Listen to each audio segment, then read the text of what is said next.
Hi friends, என் பேர் Venkatesh.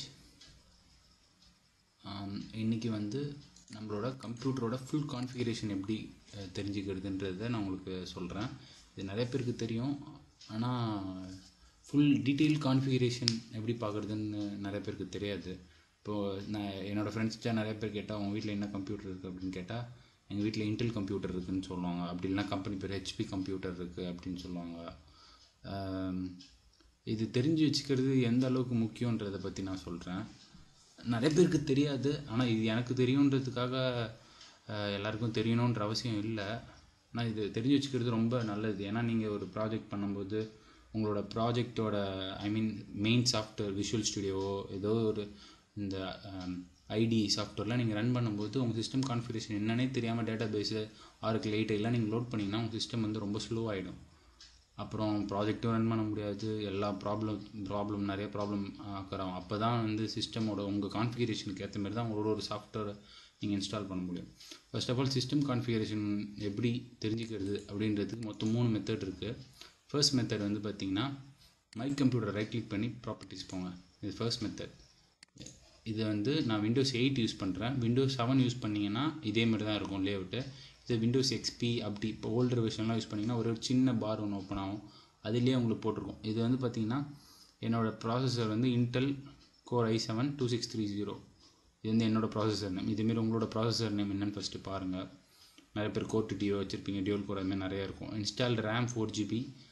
Operating system type பாருங்கள், 64 bit operating சிஸ்டமா இல்லை 32 பிட் ஆப்ரேட்டிங் சிஸ்டமான்றது ரொம்ப முக்கியம்.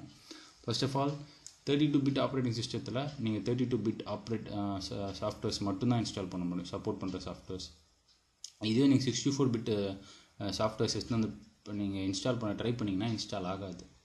இப்போ நிறைய சாஃப்ட்வேர்ஸ் உங்களுக்கு தெரியாமலே நீங்கள் 32 வச்சுருக்கலாம், இல்லை 64 வச்சுருக்கலாம். ஆனால் விஷுவல் ஸ்டுடியோ மேக்ஸிமம் நிறைய பேர் 64 பிட் ஆப்ரேட்டிங் சிஸ்டம் அந்த ஓஎஸ் சப்போர்ட் பண்ணுற சாஃப்ட்வேர் தான் வச்சுருப்பாங்க.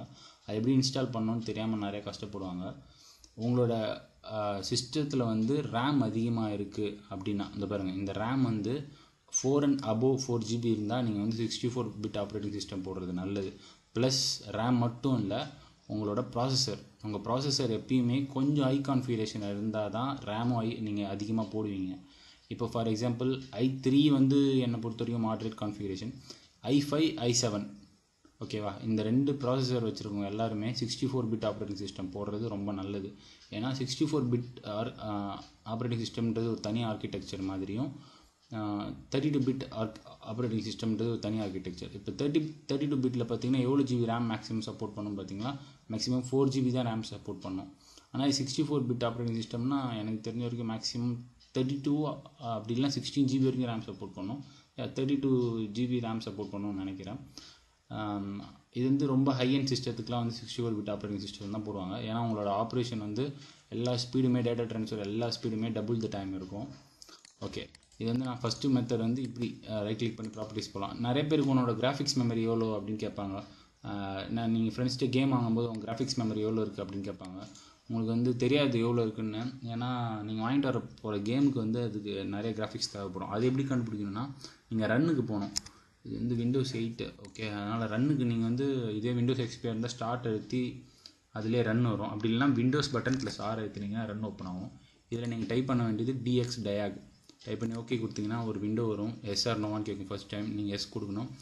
இதான் உங்களோட சிஸ்டம் மாடல் நம்பர், மதர் போர்டோட நம்பரும் கண்டுபிடிக்கலாம். சில பேர் உங்களோட டிரைவர் சிடியெல்லாம் தொலைச்சிட்டிங்கன்னா உங்களோட மதர் போர்டு மாடல் நம்பர் என்னன்னு கேட்பாங்க.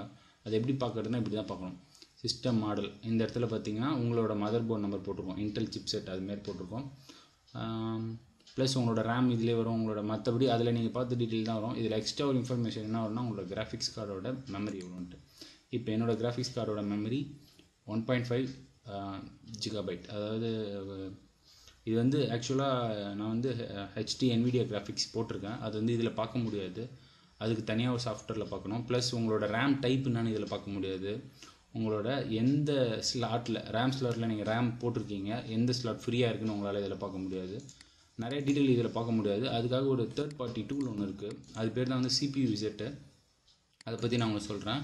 இது என்னோடய வெப்சைட் smadeavi.in. இதில் போனீங்கன்னா நான் ஒரு போஸ்ட் போட்டிருப்பேன். எது கீழேனா டெக்னாலஜி அப்படி இல்லைனா சாஃப்ட்வேர் கீழே போட்டிருப்பேன். ஓகே, நீங்கள் வந்து பார்த்தீங்கன்னா இந்த இதில் வந்து தேர்ட் லிங்க் இருக்கும், 32 பிட் ஆப்ரேட்டிங் சிஸ்டம். உங்களுக்கு அந்த 32 கிளிக் பண்ணுங்கள். மேக்ஸிமம் நிறைய பேர் 32 பிட் ஆப்ரேட்டிங் சிஸ்டம் தான் வச்சுருப்பீங்க. மேக்ஸிமம் ரொம்ப 64 பிட் ஆப்ரேட்டிங் சிஸ்டம் இருந்தால் இந்த லிங்க் கிளிக் பண்ணிங்கன்னா ஒரு சாஃப்ட்வேர் டவுன்லோட் ஆகும். அந்த சாஃப்ட்வேர் நான் உங்களுக்காக டவுன்லோட் பண்ணி வச்சுருக்கேன். விண்டோஸ் எக்ஸ்பியாக இருந்தால் அப்படியே டபுள் கிளிக் பண்ணி ரன் பண்ணுங்கள். இதை விண்டோஸ் 7 அப்படி 8 விஸ்டா வச்சுருந்தீங்கன்னா ரைட் கிளிக் பண்ணி ரன் அஸ் அட்மினிஸ்ட்ரேட்டர் கொடுக்குறது நல்லது. எல்லா சிஸ்டம் கான்ஃபிகரேஷனும் இது கலெக்ட் பண்ணும். இதுமாரி உங்களுக்கு ஒரு ஐக்கான் வரும். இதான் வந்து உங்களோட ஃபுல் சிஸ்டம் கான்ஃபிகரேஷன். இதில் வந்து உங்களோட கேட்ச் மெமரி கொண்டு தெரியும். கேட்ச் மெமரி எதுக்குன்னா உங்கள் சிஸ்டம் ஃபஸ்ட்டு ஸ்பீட் ஆகிறதுக்கு முக்கியமான memory first cache memory, second main memory. உங்களோட கேட்ச் மெமரி எவ்வளோன்னு உங்களுக்கு தெரியலனா நீங்கள் இன்ஸ்டால் பண்ண போகிற சாஃப்ட்வேரோட என்ன சொல்கிறது, அதோட வெயிட்டேஜ் உங்களுக்கு தெரியாமல் நீங்கள் இன்ஸ்டால் பண்ணிங்கன்னா உங்களோட சிஸ்டம் வந்து ரொம்ப ஸ்லோ ஆகிடும். இப்போ வந்து இதான் என்னோடய பேசிக் எல்லா கான்ஃபிகரேஷனும் இதில் வரும் இந்த சாஃப்ட்வேரில். இப்போ கேச்சஸ் பார்த்தீங்கன்னா எனக்கு 6 MB கேட்ச், L3 கேட்ச். இப்போ நிறைய பேரோடது L2 கேட்ச் 2 MB இருக்கும். அதாவது நார்மலான சிஸ்டம், பழைய டெஸ்க்டாப் எல்லாமே. இப்போ i3 இருந்தால் 3 MB இருக்கும். இது 2 MB இருக்கிற வரைக்கும் உங்களோட சிஸ்டம் என்னை பொறுத்த வரைக்கும் ஒரு நல்ல ஸ்டெடியாக இருக்கும். ரேம் கொஞ்சம் அதிகமாக இன்க்ரீஸ் பண்ணிங்க. இந்த கான்ஃபிகரேஷன் இருந்தால் உங்களுக்கு நார்மலாக ஒரு ஸ்டடி பர்பஸ்க்கு AutoCAD எல்லாமே இன்ஸ்டால் பண்ணிக்கலாம். ப்ளஸ் மதர் போர்ட் மாடல் டீட்டெயிலாக வரும். இதில் வந்து பார்த்திங்கன்னா HM65. இது எந்த இடத்துலையுமே உங்களுக்கு இந்த மதர் போர்ட் மாடல் வேறு எங்கேயுமே விண்டோஸில் இருக்கிற டூல் வச்சு உங்களால் கண்டுபிடிக்க முடியாது. ப்ளஸ் மெமரி சேனலில் வந்து பார்த்தீங்கன்னா இப்போ நான் ஒரே சேனலில் தான் போட்டிருக்கேன். அதோட சைஸ் 4096, அதாவது 4GB. இது ரேம் டைப் என்னான்னு பாருங்கள். DDR3, DDR2 இருக்குது, DDR இருக்குது, SG இருக்குது, நிறையா இருக்குது. இப்போ வந்து இது ஃபஸ்ட்டு ஸ்லாட் எம்டியாக இருக்குது, செகண்ட் ஸ்லாட்டில் வந்து 4GB இருக்குது. உங்களுக்கு வேணும்னா இன்னொரு 4GBயோ அப்படி இல்லை 2GBயோ ஃபர்ஸ்ட் ஸ்லாட்டில் போட்டுக்கலான்றதுக்காக. ஏன்னா உங்களுக்கு தெரியணும்ல உங்கள் சிஸ்டத்தில் எத்தனை ஸ்லாட் இருக்குது, எத்தனை ஃப்ரீயாக இருக்குது இல்லையானே தெரியாது உங்களுக்கு. இது கிராஃபிக்ஸ். இதில் வந்து இன்னொரு ஆப்ஷன் கொடுத்து எனேபிள் பண்ணணும். அதாவது கிராஃபிக்ஸை வந்து இந்த சாஃப்ட்வேரோட எம்பெட் பண்ணணும். நான் பண்ணலை.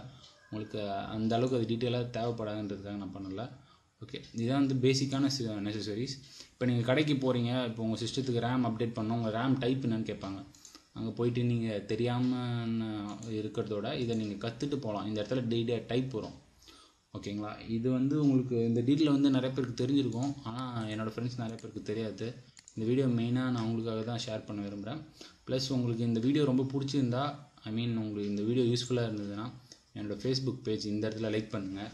ப்ளஸ் யூடியூப் சேனல் போங்க, youtube.com/smacav எடுத்துகிட்டு பேர் என்னன்னு டைப் பண்ணிங்கன்னா நான் கொஞ்சம் வீடியோஸ் போட்டிருப்பேன். அந்த வீடியோஸில் இந்த வீடியோவை நான் ஆட் பண்ணிடுவேன். ப்ளஸ் என் வெப்சைட்டில் இந்த இடத்துல இந்த வீடியோவை நான் ஆட் பண்ணிடுறேன். உங்களுக்கு யூஸ்ஃபுல்லாக இருக்கும்னு நினைக்கிறேன். உங்களுக்கு இந்த வீடியோ பிடிச்சிருந்தா ஷேர் பண்ணுங்கள். இந்த வீடியோ என்னோடய யூடியூப் சேனலுக்கு சப்ஸ்கிரைப் பண்ணுங்கள். 12 சப்ஸ்கிரைபருக்கு ரொம்ப தேங்க்ஸ். இந்த வீடியோலாம் கொஞ்சம் பாருங்கள். TNEB பில் பே பண்ணுறது எப்படி, இந்த Airtel free SMS service, memory card வந்து 175 ருபீஸ்க்கு எப்படி வாங்கலாம், யூடியூப் வீடியோவை வித்தவுட் வீடியோ சாஃப்ட்வேர் எதுவுமே டவுன்லோடர் எல்லாமே எப்படி பண்ணலாம் அப்படின்னு நான் நிறைய வீடியோ போட்டிருப்பேன். Thank you friends. இந்த வீடியோ பார்த்ததுக்கு ரொம்ப நன்றி. இன்னொரு வீடியோவில் உங்களுக்கு பார்க்குறதுக்கு வெயிட் பண்ணிகிட்ருக்கேன்.